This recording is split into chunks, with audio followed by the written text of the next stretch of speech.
Salam saudaraku, selamat pagi. Semoga kita semua dalam keadaan sehat dan penuh sukacita dalam Tuhan. Marilah kita menggunakan waktu sejenak untuk berdoa, membaca dan merenungkan firman Tuhan sebagai sumber kekuatan, inspirasi, dan motivasi bagi kita hari ini.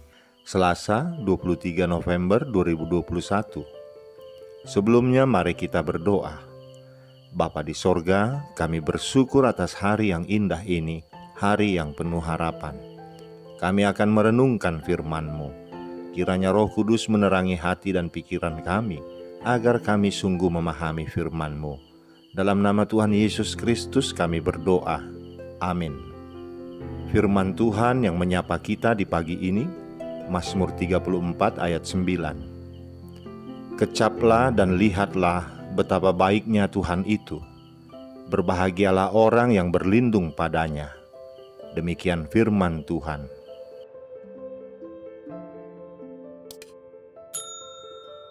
Saudaraku, kalau kita membaca Alkitab dengan teliti, salah satu organ tubuh yang sering disebut adalah lidah.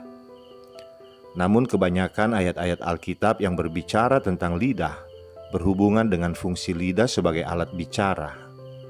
Lidah sering dihubungkan dengan ucapan yang baik atau yang buruk, membangun atau yang merusak. Salah satu ayat yang menyebut fungsi lidah sebagai alat perasa adalah Mazmur 34 ayat 9 ini. Yang menjadi pertanyaan, mengapa pemazmur mengajak pembacanya mengecap dan melihat kebaikan Tuhan? Mengapa tidak mendengar, memegang? Tentunya ini berkaitan dengan lidah dan mata sebagai indera yang melaluinya kita dapat merasakan banyak hal bagus dan menikmatinya secara penuh. Coba saja, kalau kita mencium aroma masakan enak, hidung kita sudah merasa nikmat.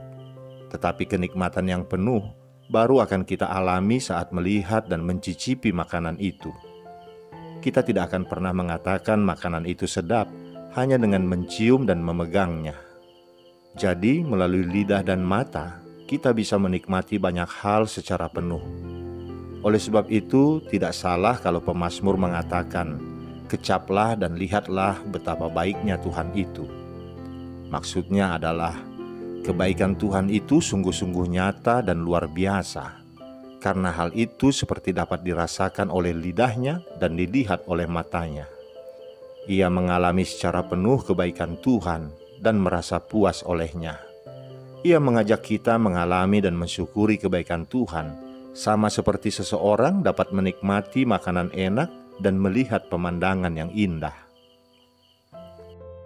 Saudaraku, saat berada dalam situasi berat, umumnya orang akan menjadi kalut, takut, dan frustasi.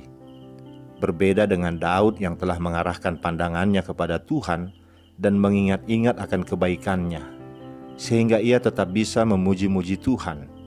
Ia sangat percaya Tuhan yang disembahnya adalah Tuhan yang tidak pernah berubah. Mazmur ini diucapkan Daud pada waktu ia pura-pura tidak waras pikirannya di depan Abimelek, sehingga ia diusir lalu pergi. Keadaan Daud waktu itu sangat berbahaya. Ia sedang melarikan diri dari Raja Saul yang ingin membunuhnya. Tetapi kemudian, saat di daerah Filistin, musuh Israel, mereka mengenali dia sebagai seorang pejuang Israel. Maka ia pura-pura gila, menggores-gores pintu gerbang, membiarkan ludahnya menetes ke janggutnya. Ia begitu merendahkan diri saking takutnya, dan ia kemudian tidak dibunuh, tetapi diusir. Dalam keadaan seperti itulah Daud memuji Tuhan. Daud mengaku dia gentar. Dia mengalami banyak kesesakan. Dia tersiksa dengan keadaannya. Tetapi dia selalu merasakan bagaimana Tuhan melepaskan dia dari kesesakannya itu. Seperti suatu perasaan yang sangat bebas, lepas dari tekanan yang berat. Ini sangat indah bagi Daud. Itulah sebabnya hatinya penuh pujian kepada Tuhan. Lalu dia mengatakan, "Kecaplah dan lihatlah betapa baiknya Tuhan itu." Ia ingin mengatakan kepada semua orang, "Cobalah dan rasakan bahwa Tuhan itu sungguh baik. Aku sudah mengalaminya. Silahkan datang kepadanya dan rasakan juga kebaikannya. Hai orang-orang yang sesat, orang-orang benar, orang-orang yang gentar, berlindunglah padanya, lihatlah dan kecaplah kebaikannya. Mengapa orang percaya perlu didorong untuk mengecap kebaikan Tuhan? Tuhan sudah menyatakan kebaikannya kepada setiap kita, tetapi banyak orang Kristen yang tidak menikmatinya. Kita menganggap Tuhan itu jauh, Tuhan itu tidak peduli pada kita, sehingga kita mencari pertolongan kemana-mana, bukannya berharap kepada Tuhan. Saudaraku, nas ini sedang memberitahu kita sesuatu hal yang sangat penting. Kita sedang membahas tentang betapa baiknya Tuhan, akan tetapi banyak orang yang tidak mengalami baiknya Tuhan itu. Mari kita jujur saja akan hal ini. Mungkin kita termasuk salah satu dari antara orang yang tidak mengalami kebaikan Tuhan itu, atau malah mengalami sesuatu yang menurut kita jahat. Dan itu benar. Alkitab tidak menyatakan bahwa semua orang pasti mengalami kebaikan Tuhan secara khusus. Sebenarnya, mereka yang mengalami kebaikan Tuhan jumlahnya tidak banyak, bahkan mungkin sangat sedikit. Jika memang banyak orang yang mengalami kebaikan Tuhan, tentunya akan mudah bagi kita menemukan orang yang sangat mengasihi Tuhan. Bagi orang-orang seperti itu, nama Tuhan terdengar manis di telinga mereka. Akan tetapi, berapa banyak orang yang kita kenal yang berpandangan bahwa Tuhan itu baik? Jumlahnya tidak banyak. Bahkan di lingkungan orang-orang yang taat beribadah, entah dari kalangan Protestan atau Katolik, jumlahnya sangat sedikit. Tetapi biarlah kita menjadi bagian dari antara yang sedikit itu, yang berpandangan bahwa Tuhan itu baik. Saudaraku, saat kita mengecap kebaikan Tuhan, kita dapat merasakan betapa Tuhan tidak pernah meninggalkan kita.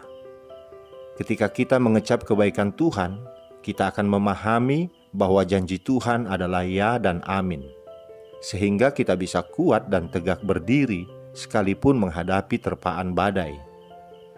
Oleh karena itu, jangan hanya memandang kepada besarnya masalah, jangan terpaku pada kesulitan yang menimpa kita, tetapi pandanglah kepada Tuhan yang tidak pernah melepaskan tangannya untuk menopang kita.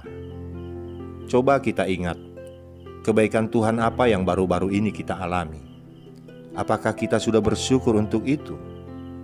Bagaimana kita mengungkapkan rasa syukur itu? Apakah kita menceritakan kebaikan Tuhan kepada orang lain? Apakah kita menaikkan lagu pujian?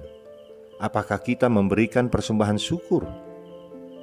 Saat lidah kita mengecap dan mata kita memandang, ingatlah bahwa Tuhan Allah Bapa kita dan Tuhan Yesus Kristus serta Roh Kudus tidak pernah menahan kebaikannya dari orang-orang yang dikasihinya. Amin. Kita berdoa. Terima kasih Bapa atas firman-Mu hari ini.